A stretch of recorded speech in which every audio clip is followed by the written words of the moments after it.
Hello, welcome to the presentation on the virtual network implementation. This is the project one, the virtual network that I installed for your company. My name is Blake Warren, and I did the IT work and the cybersecurity work on installing this network. Get this up here real quick for you. First, I want to just go over the project just a little bit and describe kind of what I was tasked to do and what I completed for the project. First, the goal of the project was to implement a virtual network, just to save some money versus installing a physical network. This included installing a firewall, a PC for the CEO, a web server, DNS server, and then just some Linux machines for monitoring and conducting some cybersecurity tasks. So that's kind of the outline of all I was asked to do for this project. Today, I'm going to show you the network. I'm going to verify that that network is the trusted part of the network is separated from the untrusted part of the network. I'm going to show you the OS versions and IP configurations for the web server, the DNS server, and for your CEO PC. Show you the open ports to establish security baselines.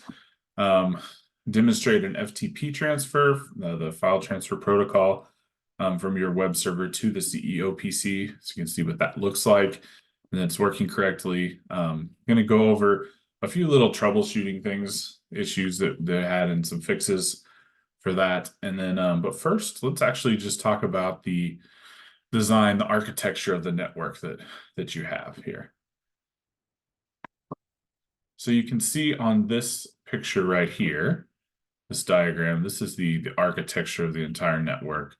And we call this a three-legged model because it has a single firewall here in the middle. And then as you can see, there's three separate areas here. This is your untrusted area, and there's a Kali Linux machine in that area right there. And then we have our trusted part of the network, which is another Kali Linux machine, a CEO PC right here, and then your DMZ with your DNS web server, and then another Kali Linux machine. These Kali Linux machines are just to do IT tasks, cybersecurity tasks, things like that. As you can see right here, everything is up and running and working correctly. Okay. First kind of issue I had with this network was establishing connectivity for the CEO PC.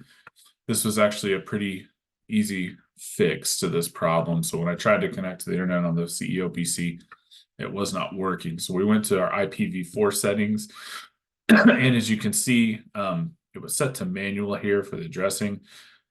We just changed that to automatic, the DHCP automatic, so that we're not doing these manual settings. It's not going to work correctly under that setting. So we changed it to that. And then as you can see, there's a video right here. If you watch this, see if we had success here. So that's www.seclab.net. And as you can see, we had success on getting our internet connectivity right there. Here is an FTP transfer, and to show you that that protocol is working correctly from the web server to our CEO PC. We use the FTP command and then the IP address for the web server. It's connected. Here's your username, password. Login was successful.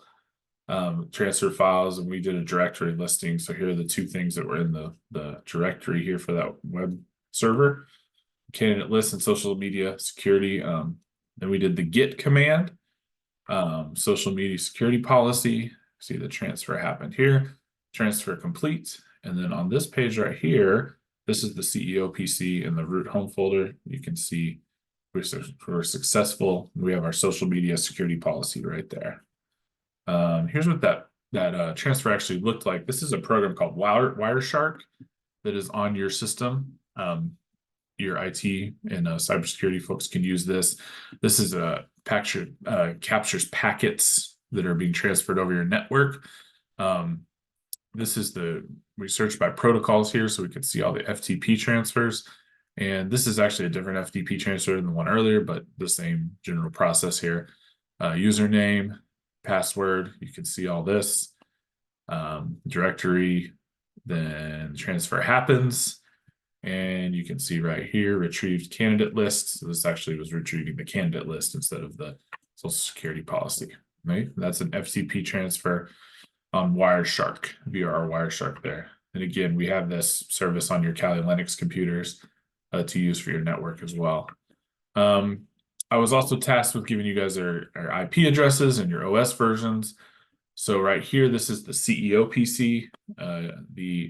Using this command lsb_release -a, we can get the OS version for our CEO PC. That's CentOS release 6.4 final. And then here is the actual IP address. We use the command ifconfig on the terminal on your CEO PC, and that gives us 192.168.0.15. That's our IP address for our CEO PC. Okay. And then here's a couple more OSs and IPs for our DNS server, our domain name server. As you can see right here, we use ifconfig, that same command gets us the IP address 10.200.0.11. And then our OS right here is the same thing, CentOS release 6.4 final. And then for our web server, ifconfig again, an IP address 10.200.0.12. And then this is actually the LSB release -a command, and it's Ubuntu 8.04. Those are your OS versions and your IP addresses. In case you need to configure those, your IT folks should know how to do that. But there they are right there. Here's your open ports for your DNS and web servers, so you can establish your security baselines. So right here, this is your web server, has quite a few open ports, and then the service or protocol that's being used, like FTP, SSH. You can obtain these by going to one of your Kali Linux machines. This is the trusted one we used. And then doing nmap command 10.200.0.11. That's your web server IP address. So entering that command, you can see all the open ports available currently on that system. And then over here was the DNS server, same command, different IP address 10.200.0.11. That's your DNS server. And then you can see the open ports 22 and 53.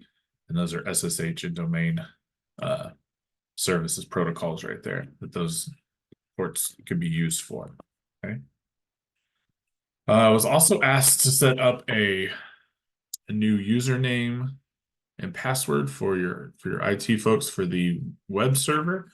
And so using this command right here, user add, this is the IT folks username they requested. It was Blake_Warren, and then your web server password command. So you use password and then the username you just added, and then it makes you retype the password, and then it's updated successfully. So that's how you create a new username on this on your web server. So you basically go to your command terminal, command user add Blake_Warren. That's my username I created. And then you do the command password Blake_Warren, because it'll let you do this user. It'll let you have a user profile without a password. But you want to set up a password so you're protecting that a little bit more. So you have to do the password command, Blake_Warren was my username. And then it'll ask me for the password, retype the password, and it'll say it's updated successfully. So that's you're creating a new user for that web server there. Then right here, this is actually to show you that your network is protected. The trusted and the untrusted are separated from each other. And so you don't have that issue of those two being, you're transmitting packets from that. So we want to be able to prove that and show you that those two things are separated on your network and that firewall is working correctly. So we went to, this is on the untrusted computer, your Kali Linux machine on the untrusted network. We did the ping command 192.168.0.19. And as you can see right here, 28 packets were sent, 0 were received back. So the ping function works where it'll send out to that IP address, it'll send packets, and then once them sent back, you're pinging them. So once those are sent back, so it sent 28 and then received 0 back, meaning that those two parts of the network are separated, 100% packet loss, and then time, obviously, very quickly. So you can see right here, this shows you that those two networks are protected from each other. They're not together. The untrusted and the trusted are separated by that firewall. And that's why it's not being able to receive any packets back when it does the ping command on the untrusted network.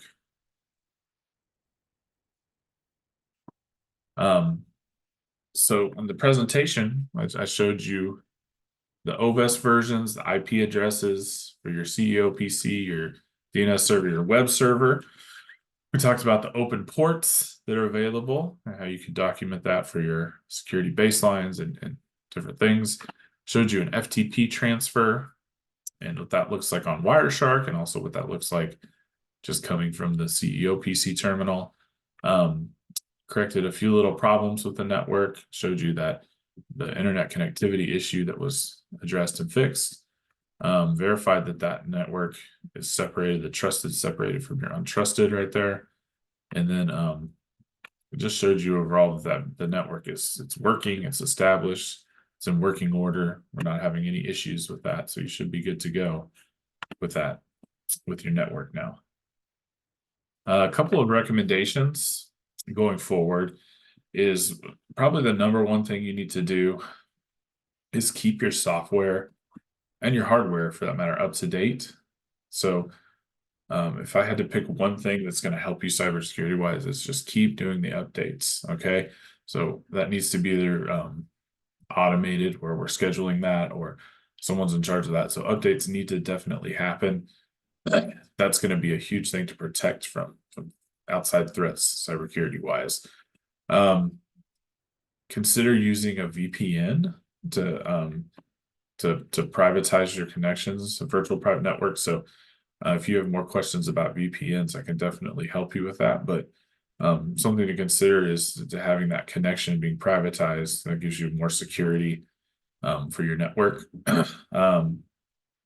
Avoid the secure enough mentality. Okay. And so what this means is you may think, oh, I'm a small business and I've got everything up to date, and my network's secure enough, or my passwords are secure enough, or we need to kind of avoid that mentality and try to make sure that we're doing our best, our due diligence towards keeping our network up to date, keeping our passwords up to date, keeping everything with the network, and avoiding that. Well, I updated the network last month, so we're fine. It's secure enough.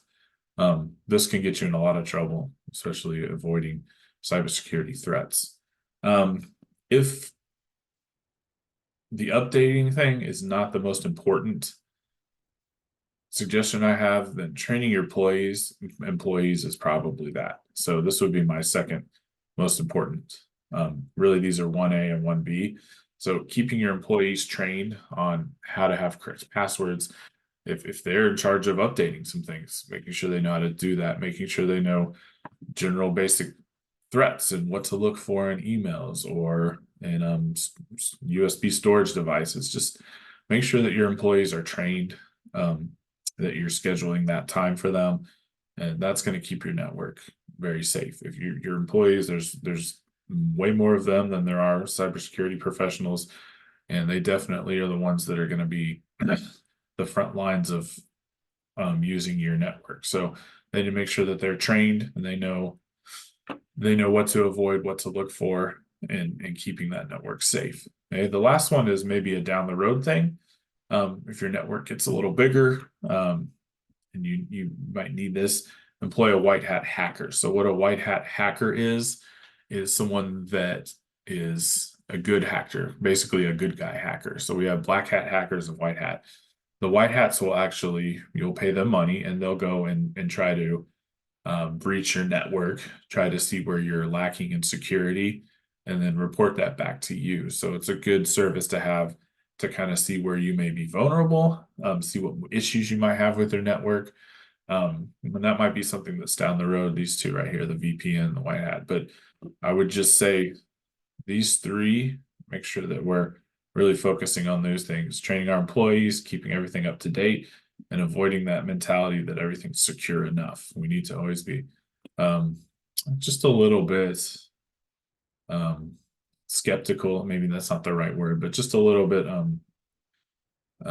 yeah, skeptical's fine. Skeptical about, is our network working correctly? Is everything secure? Just your due diligence with all that. That's going to make a huge difference keeping everything safe. Okay. So I'd like to thank you today for listening to my presentation. Again, if you have any questions, you can talk to me. My email is blake.bowers.warren@gmail.com. If you have any questions about the network or need any future help, feel free to reach out to me and help you take care of those needs. Thank you.